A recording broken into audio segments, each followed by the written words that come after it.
My dear student, हम लोग P block element start किए हुए थे और उसमें हम लोग इंट्रोडक्शन क्लास में हम लोग किए हुए थे इनर्ट पेयर इफेक्ट के बारे में। उसमें कुछ इफेक्ट्स के बारे में पढ़े थे, D block contraction, F block contraction, lanthanide contraction, ये सारी चीज़ की बात किए थे। पी ब्लॉक एलिमेंट में हम लोग ग्रुप 15 आज देखेंगे। इससे पहले आप ग्रुप 13 और ग्रुप नंबर 14 क्लास 11th में देख चुके हो। हम लोग स्टार्ट कर रहे हैं ग्रुप 15 के साथ। टॉपिक है हमारे पास ग्रुप 15। ग्रुप 15 में सबसे पहले हम लोग देखते हैं एलिमेंट्स, कि एलिमेंट्स कौन कौन होते हैं ग्रुप 15 में। तो एलिमेंट्स आपके हो जाएंगे नाइट्रोजन, फास्फोरस, आर्सेनिक, एंटीमनी और बिस्मथ। इसको हम लोग क्या बोलेंगे? नाइट्रोजन। ये आपका है फर्स्ट मेंबर है आपका नाइट्रोजन। फर्स्ट मेंबर आपके नाइट्रोजन है, इसलिए इस ग्रुप को हम लोग क्या बोलते हैं? नाइट्रोजन फैमिली बोलते हैं। Nitrogen family. तो नाइट्रोजन फैमिली क्यों कहा जा रहा है? क्योंकि इसका फर्स्ट मेंबर कौन सा है? आपका नाइट्रोजन है। नाइट्रोजन फर्स्ट मेंबर है, इसलिए इसको हम लोग क्या बोल रहे हैं? नाइट्रोजन फैमिली बोल रहे हैं। नाइट्रोजन के एक और नाम, नाइट्रोजन फैमिली को एक और नाम से जानते हैं, निकोजेन फैमिली। इसको हम लोग बोलते हैं निकोजेन फैमिली। निकोजेन का मतलब क्या होता है कि ये जो एलिमेंट है ग्रुप 15 का, जो एलिमेंट है और इसके जो कंपाउंड्स होंगे उसको हम लोग फर्टिलाइजर बनाने में इस्तेमाल करेंगे। फर्टिलाइजर बनाने में इस्तेमाल होने की वजह से इसको हम लोग क्या बोलते हैं? निकोजेन फैमिली बोलते हैं। इसको हम लोग लिख सकते हैं यहां से, यूज्ड इन फर्टिलाइजर। फर्टिलाइजर बोले तो खाद वगैरह बनाने में हम लोग ग्रुप 15 का इस्तेमाल करेंगे, जिसमें एलिमेंट्स आपके नाइट्रोजन होते हैं, फास्फोरस होते हैं, आर्सेनिक होते हैं, एंटीमनी होता है और उसके साथ बिस्मथ होते हैं। अगर मैं नंबर ऑफ सेल की बात करूं तो इसको हम लोग नंबर ऑफ सेल 2 होता है, इसका नंबर ऑफ सेल 3 होता है, इसका 4 होता है, इसका 5 होता है, इसका 6 होता है। मैंने 7 को काउंट नहीं किया हुआ है ड्यू टू इनकम्प्लीट। इनकम्प्लीट होने की वजह से मैंने पीरियड नंबर 7 को कैलकुलेट नहीं किया। ये पीरियड नंबर 2 का मेंबर है, ये पीरियड नंबर 3 हो जाएंगे, पीरियड नंबर 4 हो जाएगा, पीरियड नंबर 5 हो जाएगा, पीरियड नंबर 6 हो जाएगा। ये एन को आप पीरियड बोल सकते हो या फिर इसको हम लोग क्या बोल सकते हैं? सेल बोल सकते हैं। ठीक है, तो ये हो गया आपके पास एलिमेंट। अगर मैं इसकी जनरल इलेक्ट्रॉनिक कॉन्फ़िगरेशन की बात करूं, जनरल इलेक्ट्रॉनिक कॉन्फ़िगरेशन, तो आपको लास्ट क्लास में मैंने बताया था कि general electronic configuration P block का क्या होता है आपके पास? NS2 NP1 से लेकर के 6 तक। अगर मैं इसका जनरल इलेक्ट्रॉनिक कॉन्फ़िगरेशन देखूं तो जनरल इलेक्ट्रॉनिक कॉन्फ़िगरेशन ग्रुप 15 का NS2 NP3 होता है। अब यहां पर P में देखो, P में मैक्सिमम 6 इलेक्ट्रॉन जा सकता है, मैक्सिमम 6 इलेक्ट्रॉन जा सकता है। अब यहां पे कितने इलेक्ट्रॉन गए हुए हैं आपके पास? 3 इलेक्ट्रॉन गया हुआ है। अब इससे देखो 6 के कंपेरिजन में ये क्या है आपके पास? हाफ है। 6 में मैक्सिमम 6 इलेक्ट्रॉन जा सकता है, तो ये फुल फिल ऑर्बिटल हो जाएंगे। और अगर इसके आधे जा रहे हैं यहां पर 3 इलेक्ट्रॉन, तो इसको हम लोग क्या बोलेंगे? Half filled orbital. Half filled orbital. अब हाफ फिल्ड ऑर्बिटल है तो ये जो इलेक्ट्रॉनिक कॉन्फ़िगरेशन होगा, हाफ फिल्ड होने के वजह से जो ये जो इलेक्ट्रॉनिक कॉन्फ़िगरेशन होगा ये ज्यादा स्टेबल होगा। जनरल के कंपेरिजन में क्या होंगे? थोड़ा एक्स्ट्रा स्टेबिलिटी शो करेगा due to presence of half filled of P orbital. तो हाफ फिल्ड होने की वजह से इसकी स्टेबिलिटी क्या हो जाएगी? स्टेबिलिटी ऑफ कॉन्फ़िगरेशन, यहां पे लिख सकते हो configuration stability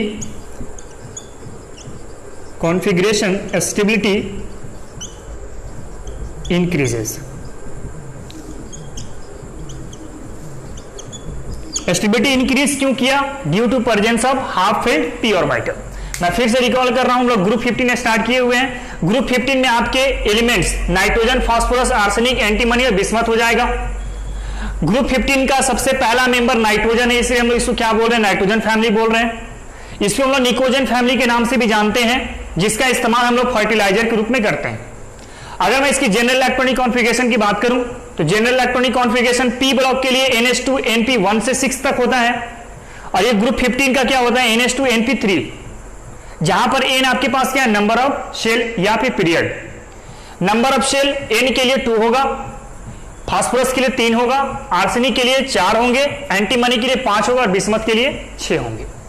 general electronic configuration में देखो p ऑर्बिटल में मैक्सिमम 6 इलेक्ट्रॉन जा सकता है, लेकिन ग्रुप 15 में मैक्सिमम कितने इलेक्ट्रॉन गए हुए हैं, p ऑर्बिटल में 3 इलेक्ट्रॉन, जो कि p में 6 से ये क्या है आपके हाफ है, तो इसलिए हम लोग क्या बोल रहे हैं, इसका हाफ फील्ड। अगर 6 इलेक्ट्रॉन कंप्लीट चला जाता है तो इसको बोलेंगे फुल फील्ड, और 6 का आधा क्या होता है, 3, तो इसको हम लोग क्या बोलेंगे, हाफ फील्ड। अब जहां पर भी हाफ फील्ड ऑर्बिटल आ गया तो उसका कॉन्फ़िगरेशन क्या हो जाते हैं, आपके एक्स्ट्रा स्टेबल हो जाता है। अब इसके बाद हम लोग आगे देखते हैं। अब इसमें से हम लोग नाइट्रोजन फैमिली पढ़ रहे हैं, तो इनमें जो एलिमेंट्स है ये कहां कहां पाए जाते हैं, आप कैसे वहां पे उसको देख सकते हो, ये एलिमेंट्स आपको किन किन जगहों पर मिलेंगे। तो इनमें से सबसे पहले हम लोग देखने वाले हैं नाइट्रोजन। नाइट्रोजन से देख सकते हो, पहला 78% volume by volume in atmosphere. Atmosphere में कितने परसेंट होते हैं, 78% होते हैं। अर्थ क्रस्ट में भी ये पाए जाते हैं। अर्थ क्रस्ट में 2 तरीके से मिलते हैं आपके पास नाइट्रोजन, जिसमें एक है आपके पास चिल्ली सॉल्ट पीटर, जिसका फॉर्मूला होता है NaNO2। Second Indian salt Peter, इसका फॉर्मूला होता है KNO2। तो नाइट्रोजन अब तक हम लोग 2 तरीके से देखे कहां कहां मिलेंगे। एटमॉस्फेयर में लगभग 78% मिलेगा, अर्थ क्रस्ट में चिल्ली सॉल्ट पीटर के फॉर्म में और इंडियन सॉल्ट पीटर के फॉर्म में। चिल्ली सॉल्ट पीटर का फॉर्मूला क्या होता है, NaNO2, और इंडियन सॉल्ट पीटर का फॉर्मूला क्या होता है, KNO2।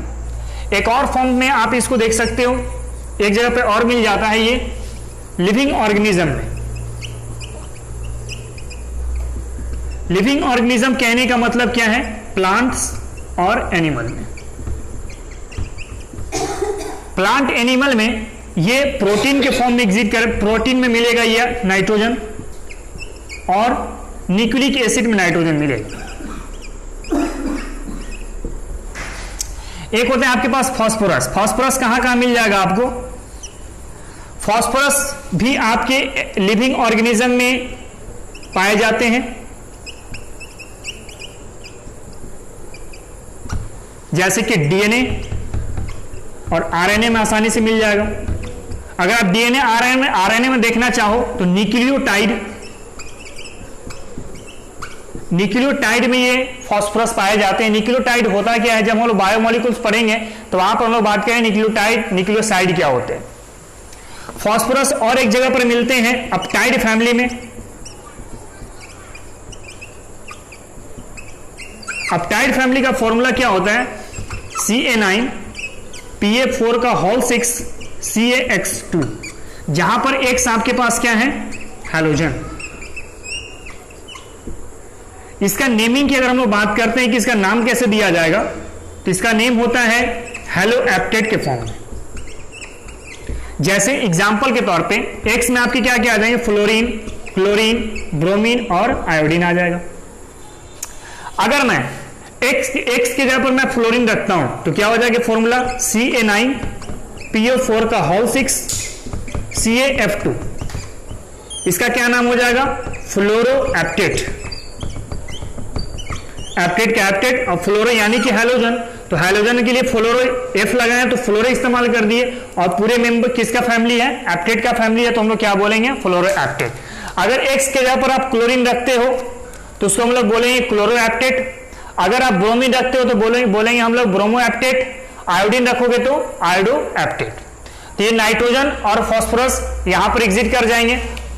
और अगर मैं आर्सेनिक, एंटीमनी और बिस्मथ की बात करूं तो ये तीनों एलिमेंट सल्फाइड मिनरल में पाए जाते हैं, सल्फाइड मिनरल में पाया जाता है। अब इसके बाद हम लोग कुछ कुछ फिजिकल प्रॉपर्टीज देखते हैं। फिजिकल प्रॉपर्टीज सबसे पहले इसमें देखने वाले हम लोग टॉप टू बॉटम पर।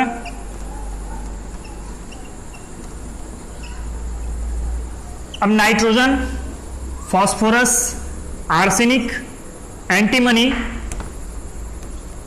और बिस्मथ।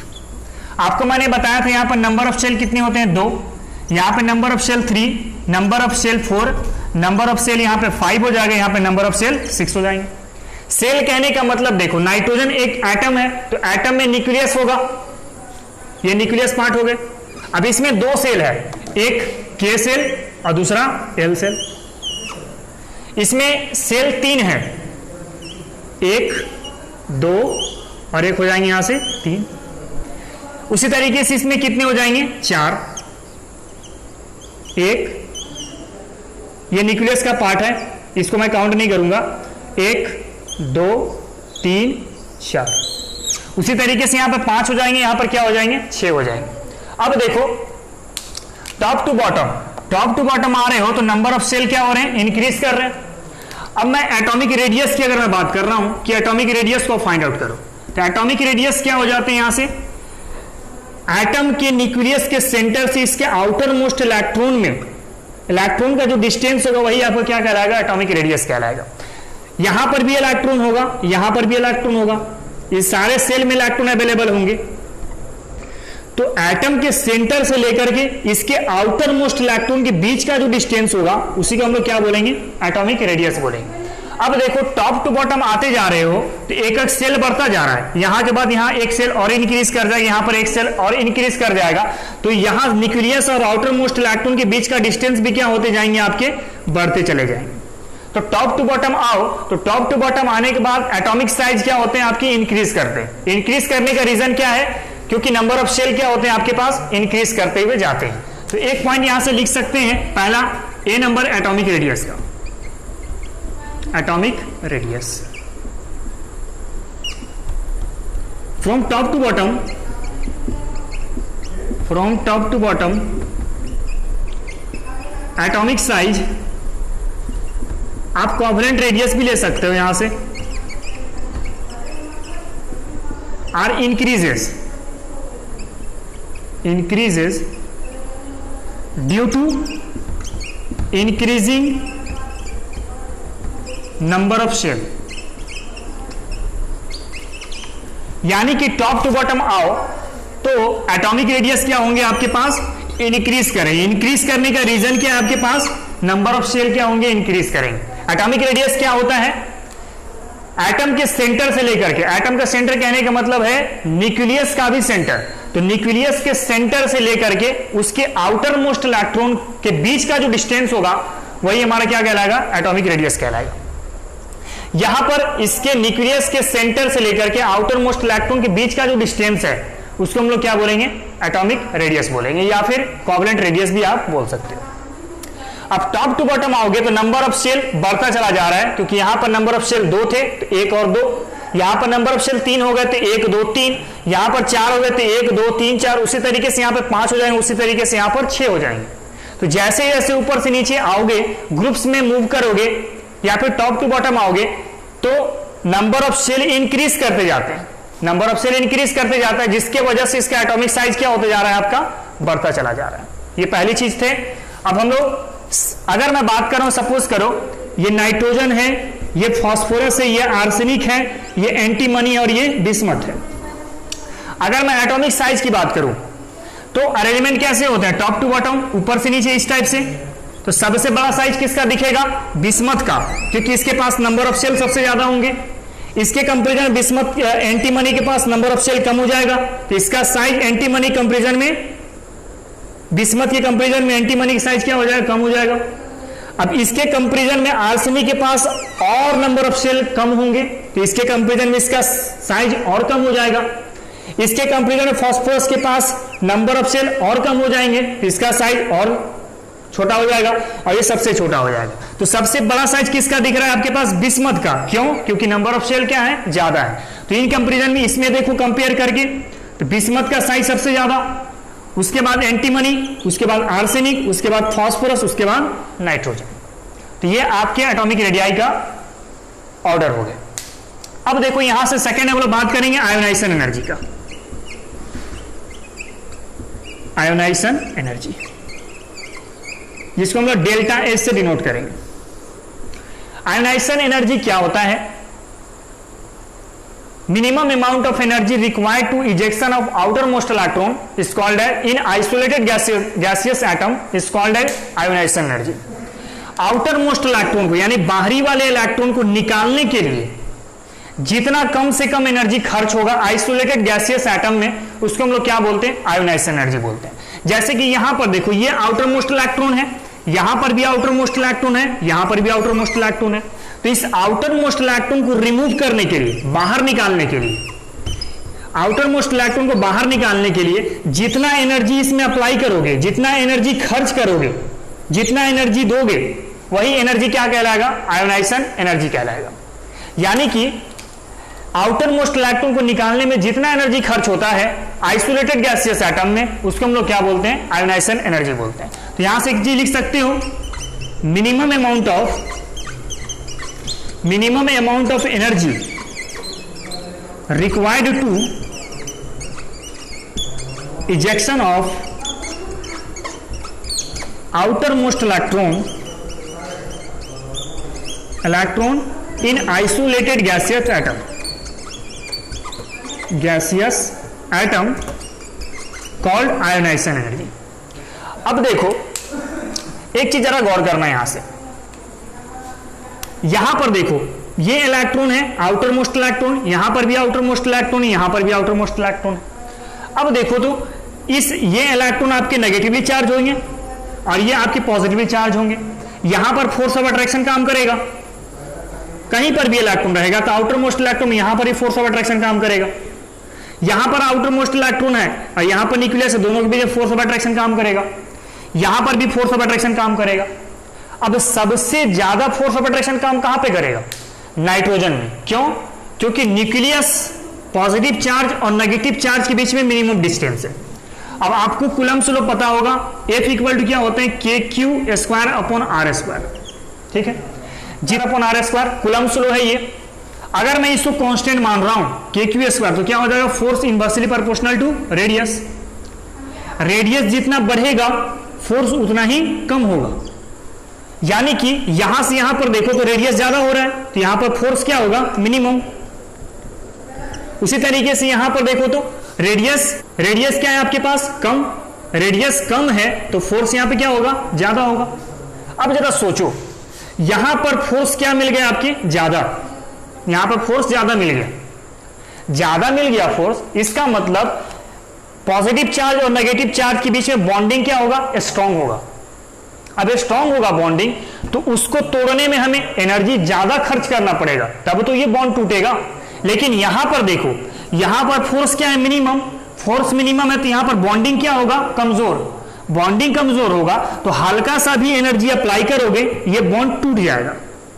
थोड़ा सा एनर्जी अप्लाई करोगे बॉन्ड क्या हो जाएंगे? टूट जाएंगे और ये इलेक्ट्रॉन आसानी से रिलीज हो जाएगा। ठीक है, तो जैसे जैसे साइज बढ़ता चला जा रहा है एनर्जी कम अप्लाई करना पड़ रहा है इलेक्ट्रॉन को रिमूव करने के लिए, जिसको हम लोग क्या बोलते हैं? आयोनाइजेशन एनर्जी बोलते हैं। आप एक सिंपल मीनिंग याद रख सकते हो, सिंपल चीज याद रख सकते हो, वो क्या हो जाएंगे आपके कि आयोनाइजेशन एनर्जी जब बढ़े, लिख सकते हो यहां से size inversely proportional to ionization energy. जैसे जैसे साइज बढ़ेगा वैसे वैसे उसकी आयोनाइजेशन एनर्जी क्या होगी? कम होगी। अब देखो मैं बात करता हूं नाइट्रोजन, फास्फोरस, आर्सेनिक, एंटीमनी और बिस्मथ का। ये टॉप टू बॉटम जा रहा है, मैं लिख तो रहा हूं लेफ्ट टू राइट, लेकिन एक्चुअली में क्या हो रही है? टॉप टू बॉटम हो रहे हैं। टॉप टू बॉटम हम लोग जब जा रहे थे तो नंबर ऑफ शेल क्या हो रहे थे? बढ़ रहे थे। नंबर ऑफ शेल जब बढ़ा तो नंबर ऑफ शेल बढ़ने के वजह से इसके साइज क्या हो गए? बढ़ गए। और साइज जब बढ़ गए तो इसका आयोनाइजेशन एनर्जी क्या होगा, कम होगा। क्यों? क्योंकि आयोनाइजेशन एनर्जी साइज की इनवर्सली प्रोपोर्शनल होता है। तो साइज का ऑर्डर क्या मिल रहा था आपको, इसमें बिस्मथ का सबसे बड़ा साइज दिखा रहा था, तो आयोनाइजेशन एनर्जी के मामले में बिस्मथ सबसे कम होगा। तो आयोनाइजेशन एनर्जी का ऑर्डर क्या हो जाएगा आपके पास, सबसे ज्यादा आयोनाइजेशन एनर्जी कहां मिलेगा, नाइट्रोजन में। रीजन क्या है, क्योंकि नाइट्रोजन का साइज छोटा है, तो उसको उसके आउटर मोस्ट इलेक्ट्रॉन को निकालने के लिए ज्यादा एनर्जी देना पड़ेगा, तो उसका आयोनाइजेशन एनर्जी क्या हो जाएगा, ज्यादा। उसके बाद फास्फोरस, उसके बाद आर्सेनिक, उसके बाद एंटीमनी, उसके बाद क्या हो जाएंगे, बिस्मथ। तो ये आपके आयोनाइजेशन एनर्जी का ऑर्डर हो जाएगा। अब हम लोग आयोनाइजेशन एनर्जी में कुछ और बात करते हैं। अब देखो ग्रुप 15 का जनरल इलेक्ट्रॉनिक कॉन्फ़िगरेशन क्या बताया था, NH2NP3। अगर मैं ग्रुप 16 की बात करता हूं तो ग्रुप 16 का जनरल इलेक्ट्रॉनिक कॉन्फ़िगरेशन NH2NP4। ठीक है, अब देखो ये जो है आपके पास, यहां पर p ऑर्बिटल को देखो और यहां पर p ऑर्बिटल को देखो। p ऑर्बिटल में कितने इलेक्ट्रॉन, यहां पे 3 इलेक्ट्रॉन है, यहां पे कितने इलेक्ट्रॉन है, 4 इलेक्ट्रॉन है। आपको पता है कि p ऑर्बिटल में मैक्सिमम कितने इलेक्ट्रॉन जाते हैं, 6 जाते हैं। अब ये जो 6 का क्या है, हाफ है, इसका मतलब ये कौन से हैं, हाफ फील्ड है। अगर ये हाफ फील्ड 15 का आयोनाइजेशन एनर्जी ज्यादा होता है, रीजन क्या है कि ग्रुप 15 के पास हाफ फील्ड p ऑर्बिटल है। हाफ फील्ड p ऑर्बिटल होने की वजह से इसका इलेक्ट्रॉनिक कॉन्फ़िगरेशन कुछ ज्यादा स्टेबल हो गया, और इलेक्ट्रॉनिक कॉन्फ़िगरेशन ज्यादा स्टेबल हो गया तो इसका आयोनाइजेशन एनर्जी क्या हो जाएंगे, बढ़ जाएंगे। तो एक पॉइंट यहां से लिख सकते हैं हम लोग, due to half filled p orbital in group 15 its have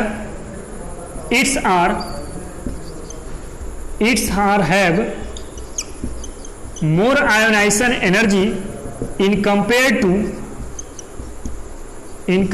to group 16। Reason क्या है, due to presence of half filled. तो हाफ फील्ड और फुल फील्ड जहां पर भी मिल जाएगा बाबू, उसका इलेक्ट्रॉनिक कॉन्फ़िगरेशन स्टेबल हो जाएगा, एक्स्ट्रा स्टेबल हो जाएगा, जिसकी वजह से उसकी आयोनाइजेशन एनर्जी भी क्या हो जाएगी, स्लाइटली इंप्रूव हो जाएगी।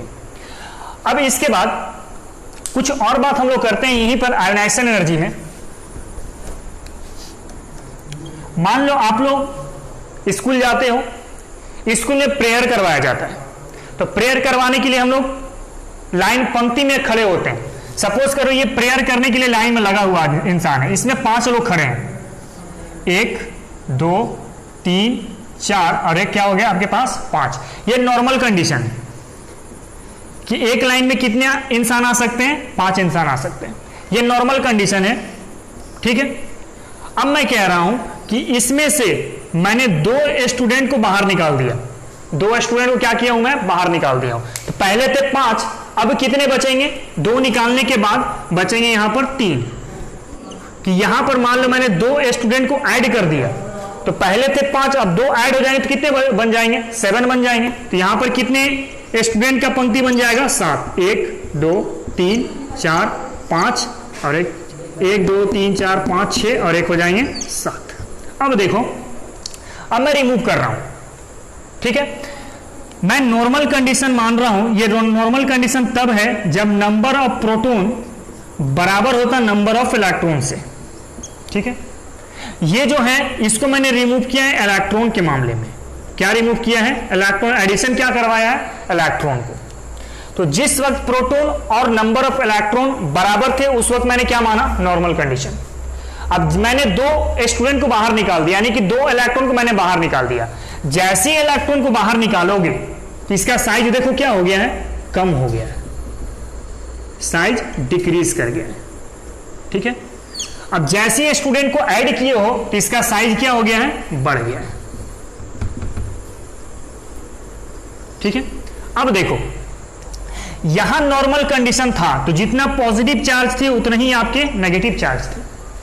अब यहां से इलेक्ट्रॉन बाहर निकल गया तो जाहिर सी बात है इलेक्ट्रॉन बाहर निकल जाएगा तो पॉजिटिव चार्ज ज्यादा हो जाएगा in comparison to negative charge.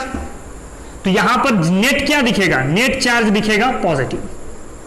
ठीक है, अब यहां पर मैंने इलेक्ट्रॉन को ऐड किया, तो इलेक्ट्रॉन को ऐड किए हो तो साइज तो बढ़ गया है।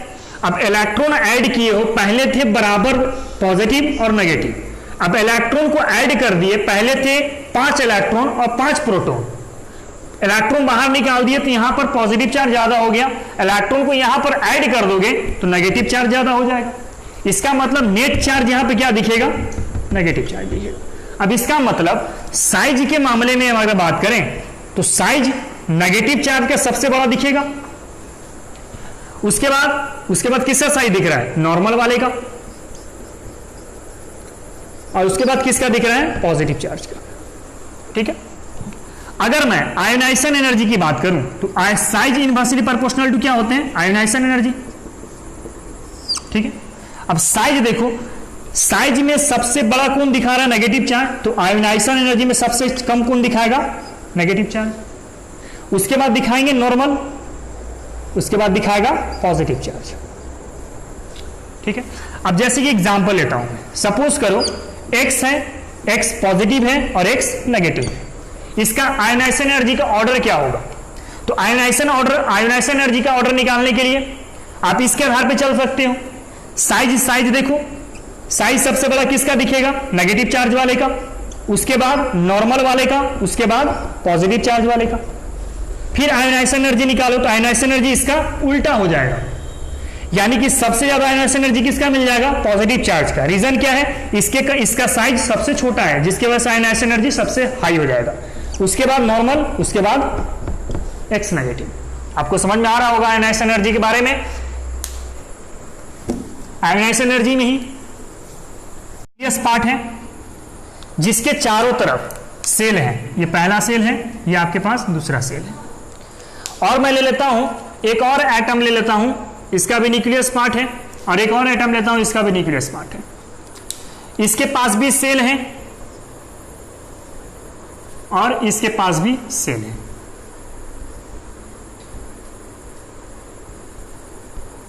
एक और ले लो, यहां पे 4 ले लो, यहां पे 3 ले लो, यहां पे 2 मैंने ले लिए।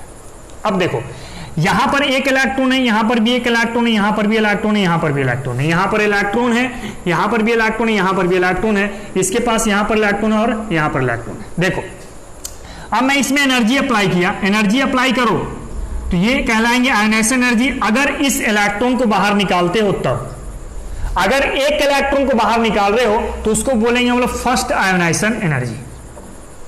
ठीक है, अब यहां से एक इलेक्ट्रॉन को मैंने बाहर निकाल दिया तो कितने इलेक्ट्रॉन बच गए, 3 इलेक्ट्रॉन। अगर अब फिर से ये बाहरी इलेक्ट्रॉन, अब ये बाहरी वाले इलेक्ट्रॉन आ गए, अब फिर से इस इलेक्ट्रॉन को अगर बाहर निकालना चाहो तो इसके लिए भी एनर्जी अप्लाई करना पड़ेगा।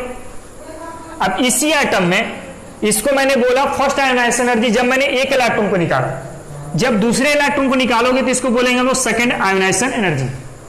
अब देखो ये इलेक्ट्रॉन निकलने के बाद अब कितने इलेक्ट्रॉन बच गए, 2 इलेक्ट्रॉन। अब इसका आउटर मोस्ट कौन आ गए, बाहर वाले। अब इस इलेक्ट्रॉन को मैं निकालना चाह रहा हूं तो इसके लिए भी आपको एनर्जी अप्लाई करना पड़ेगा, जिसको हम लोग क्या बोलेंगे, आयोनाइजेशन एनर्जी। अब एटम सेम मैंने लिया है तो ये फर्स्ट आयोनाइजेशन एनर्जी एक इलेक्ट्रॉन निकालने के लिए, सेकंड आयोनाइजेशन एनर्जी दूसरा इलेक्ट्रॉन निकालने के लिए, और ये थर्ड आयोनाइजेशन एनर्जी तीसरा इलेक्ट्रॉन निकालने के लिए। अब देखो तो इन तीनों को कंपेयर करो, तीनों को कंपेयर करोगे तो इसका साइज सबसे ज्यादा दिखेगा, इसका साइज सबसे ज्यादा दिख रहा है और इसका साइज सबसे कम दिख रहा है। अगर इसका साइज सबसे ज्यादा दिख रहा है तो आयोनाइजेशन एनर्जी क्या होगा, कम, क्योंकि आयोनाइजेशन एनर्जी साइज की इनवर्सली प्रोपोर्शनल होता है। साइज कम दिख रहा है तो इसका आयोनाइजेशन एनर्जी क्या होगा, ज्यादा। तो आयोनाइजेशन एनर्जी का ऑर्डर क्या हो जाएगा, सबसे ज्यादा ionization energy third ionization energy दिखाएगा, उसके बाद सेकंड, उसके बाद फर्स्ट। सबसे ज्यादा दिखाएगा थर्ड आयोनाइजेशन एनर्जी, उसके बाद सेकंड आयोनाइजेशन एनर्जी, उसके बाद फर्स्ट आयोनाइजेशन एनर्जी। ठीक है, अब इसके बाद हम लोग एक और बात करते हैं, साइज से ही रिलेट करेंगे उसको, वो होंगे आपके पास इलेक्ट्रोनेगेटिविटी। तो इसके पास भी इलेक्ट्रॉन एक्सेप्ट करने की टेंडेंसी है, इस क्लोरीन के पास भी इलेक्ट्रॉन एक्सेप्ट करने की टेंडेंसी है। अब ये सिंगल क्लोरीन है, ये किसी के साथ बॉन्ड नहीं बनाया। अगर ये किसी के साथ बॉन्ड नहीं बनाता है इसको बोलते हैं हम लोग इलेक्ट्रॉन एफिनिटी। अगर आइसोलेटेड कंडीशन पर हो तो आइसोलेटेड एटम के लिए इलेक्ट्रॉन एफिनिटी का इस्तेमाल करेंगे, और किसी बॉन्डेड की कंडीशन में, बॉन्डेड से अगर किया हुआ है तो उसके लिए हम लोग इलेक्ट्रोनेगेटिव का इस्तेमाल करेंगे। तो इलेक्ट्रोनेगेटिव और इलेक्ट्रॉन एफिनिटी एक ही मीनिंग है, दोनों का मतलब क्या है कि ये इलेक्ट्रॉन को अपनी तरफ खींचेगा, लेकिन इलेक्ट्रॉन एफिनिटी में सिंगल एटम के लिए रिस्पॉन्सिबल होगा, जबकि इलेक्ट्रोनेगेटिविटी में आपके बॉन्डेड एटम के लिए रिस्पॉन्सिबल होंगे। तो अब इसी इलेक्ट्रोनेगेटिविटी की हम लोग बात कर रहे हैं। अगर इलेक्ट्रोनेगेटिविटी साइज से रिलेट करूं तो साइज इनवर्सली प्रोपोर्शनल होता है इलेक्ट्रोनेगेटिविटी। इसका मतलब जैसे जैसे साइज बढ़ेगा वैसे वैसे इसकी इलेक्ट्रोनेगेटिविटी कम होगी, या इससे उल्टा भी बोल सकते हो आप। अब जरा सोचो, नाइट्रोजन था, फास्फोरस था, आर्सेनिक था, एंटीमनी था और बिस्मथ था। ये टॉप टू बॉटम जा रहे थे, हालांकि मैं लेफ्ट टू राइट लिख रहा हूं, लेकिन ये पीरियोडिक टेबल में किधर मौजूद है, टॉप टू बॉटम। तो इधर से इधर जब हम जा रहे थे तो साइज क्या हो रहे थे, आपके बढ़ रहे थे। अब साइज बढ़ेगा तो इलेक्ट्रोनेगेटिव क्या होगा, घटेगा। इसका मतलब सबसे ज्यादा इलेक्ट्रोनेगेटिविटी किसका शो करेगा, नाइट्रोजन का, उसके बाद फास्फोरस का, उसके बाद आर्सेनिक का, उसके बाद एंटीमनी का और बिस्मथ का। हालांकि में एंटीमनी बिस्मथ का इलेक्ट्रोनेगेटिविटी अप्रोक्सीमेटली सेम हो जाता है, इसका भी वैल्यू 1.9 के आसपास में आता है और इसका भी वैल्यू 1.9 के आसपास में आता है। तो साइज से इलेक्ट्रोनेगेटिविटी कैसे रिलेट कर रहा है, आप देख रहे होंगे कि जैसे जैसे साइज बढ़ेगा वैसे वैसे इलेक्ट्रोनेगेटिव का पावर क्या होगा, घटेगा। इलेक्ट्रोनेगेटिव का मतलब क्या होता है, किसी बॉन्डेड एटम से इलेक्ट्रॉन अपनी तरफ खींच लेगा, उसको हम लोग क्या बोलेंगे, इलेक्ट्रोनेगेटिव बोलेंगे। इसको समझाने के लिए मैं एग्जांपल लेता हूं, जैसे कि HCl है और Cl है। ये क्लोरीन अगर हाइड्रोजन के इलेक्ट्रॉन को अपनी तरफ खींच रहा है तो इस क्लोरीन के लिए इलेक्ट्रोनेगेटिव का इस्तेमाल करेंगे, ठीक है। क्लोरीन हाइड्रोजन के इलेक्ट्रॉन को अपनी तरफ खींच रहा है।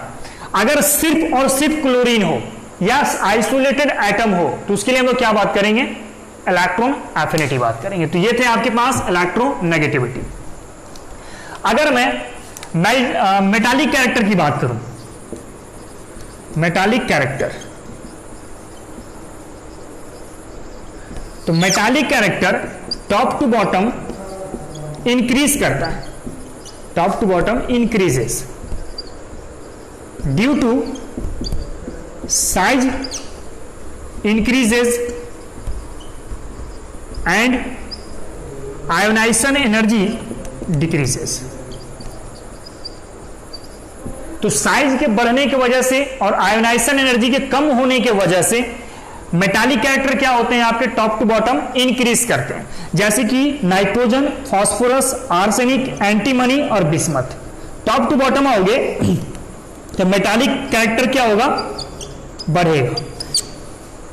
अब यहां पर नाइट्रोजन और फास्फोरस नॉन मेटल के फॉर्म में पाए जाते हैं। ये एंटीमनी और आर्सेनिक ये आपके मेटलवाइड होते हैं और बिस्मथ इकलौता क्या होता है, मेटल होता है, ठीक है। तो अब देखो, पहले नॉन मेटल था, फिर मेटलवाइड आया, फिर उसके बाद क्या हो गया, मेटल। इसका मतलब metallic character top to bottom क्या हो रहे हैं, इंक्रीज कर रहे हैं। अब इसके बाद बॉइलिंग पॉइंट की और मेल्टिंग पॉइंट की हम लोग बात करते हैं। ई number boiling point.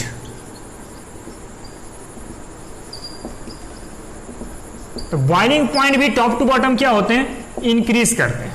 Top to bottom increase करेगा,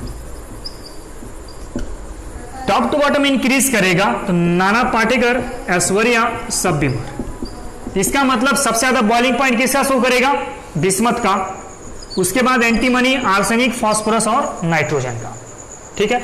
अगर मैं मेल्टिंग पॉइंट की बात करूं, मेल्टिंग पॉइंट की अगर मैं बात करता हूं तो मेल्टिंग पॉइंट जो होते हैं आर्सेनिक तक बढ़ता है, उसके बाद घटता है, यानी कि इररेगुलर ट्रेंड में काम करता है। ये इंपॉर्टेंट है, याद रखना IIT वाले, ठीक है। मेल्टिंग पॉइंट की अगर बात करें तो melting point nitrogen to arsenic increases and further decreases up to bismuth. तो नाइट्रोजन से आर्सेनिक तक तो मेल्टिंग पॉइंट इंक्रीज करता है, लेकिन उसके बाद क्या होते हैं, डिक्रीज करते हैं। इसका मतलब जरा गौर करके देखो तो ग्रुप 15 में सबसे ज्यादा मेल्टिंग पॉइंट किसका बनेगा, आर्सेनिक का बनेगा। किसका बनेगा, आर्सेनिक का बनने वाला है। तो सबसे हाई मेल्टिंग पॉइंट किसका होगा ग्रुप 15 में? आर्सेनिक का हाई मेल्टिंग पॉइंट। अगर मैं एटॉमिसिटी की बात करूं, Fg नंबर हो जाएगा एटॉमिसिटी। एटॉमिसिटी की बात करें, एटॉमिसिटी कहने का मतलब क्या है? किसी एक मॉलिक्यूल में कितना नंबर ऑफ एटम अवेलेबल है। जैसे कि पानी H2O, तो H2O क्या है? आपके पास एक मॉलिक्यूल है। अब इस मॉलिक्यूल में कितना एटम मौजूद है? 3 एटम मौजूद है, 2 हाइड्रोजन का एटम है और 1 ऑक्सीजन का एटम है। तो टोटल एटॉमिसिटी कितनी हो जाएगी? 3, 2 हाइड्रोजन का और 1 ऑक्सीजन का। Number of atom present in a molecule is called atomicity. तो एटॉमिसिटी का सिंपल मीनिंग क्या हो जाएगा? किसी एक मॉलिक्यूल के अंदर में कितना नंबर ऑफ एटम मौजूद है। लिख सकते हैं यहां से नंबर ऑफ एटम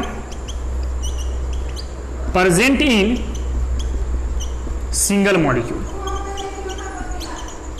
तो इसको हम लोग क्या बोलते हैं? एटॉमिसिटी बोलते हैं। नाइट्रोजन, फास्फोरस, आर्सेनिक, एंटीमनी और बिस्मथ। नाइट्रोजन जो होता है वो डाई एटॉमिक होता है N2 के फॉर्म में। बाकी ये जो होते हैं ये आपके पॉली एटॉमिक होते हैं। पॉली एटॉमिक कहने का मतलब 2 से ज्यादा नंबर ऑफ एटम मौजूद रहेगा इसके पास, यानी कि लिख सकते हैं यहां से मोर देन 2 एटम। 2 एटम से ज्यादा मॉलिक्यूल में मौजूद रहेगा तो उसको हम लोग क्या बोलेंगे? Poly atomic. जैसे कि P4 तो 2 से ज्यादा है तो ये कैसे हैं? पॉली एटॉमिक है। या फिर टेट्रा एटॉमिक भी बोल सकते हो। किसी एक मॉलिक्यूल के अंदर में कितने नंबर ऑफ एटम है? 4 एटम फास्फोरस का, तो इसका एटॉमिसिटी क्या हो जाएगा? पॉली एटॉमिसिटी या फिर टेट्रा एटॉमिसिटी, या फिर नंबर ऑफ एटॉमिसिटी कितने हो जाएंगे? 4 हो जाएंगे। ठीक है। अब मैं एक और बात कर लेता हूं यहां से H नंबर, एलोट्रॉफी। एलोट्रॉपी क्या होता है? किसी एक कंपाउंड का या किसी एक एलिमेंट का फिजिकल प्रॉपर्टी तो अलग अलग होगा लेकिन केमिकल प्रॉपर्टीज क्या होंगे? सेम होंगे। या फिर कह सकते हो जिस कंपाउंड का केमिकल प्रॉपर्टी सेम हो और फिजिकल प्रॉपर्टीज अलग अलग हो उसको हम लोग क्या बोलते हैं? एलोट्रॉप्स बोलते हैं। जैसे कार्बन, डायमंड और ग्रेफाइट, तीनों कार्बन का एलोट्रॉप्स है। तीनों का केमिकल रिएक्शन तो सेम होगा लेकिन फिजिकल प्रॉपर्टीज अलग अलग होंगे, तो उसको हम लोग क्या बोलेंगे? एलोट्रॉपी बोलेंगे। तो एलोट्रॉपी का सिंपल मीनिंग क्या होगा? यहां से केमिकल रिएक्शन या फिर chemical properties same but different physical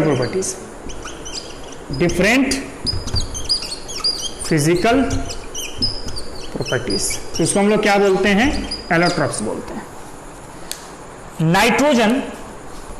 nitrogen कोई भी एलोट्रॉप्स शो नहीं करता, नाइट्रोजन गैस के फॉर्म में एग्जिस्ट करता है।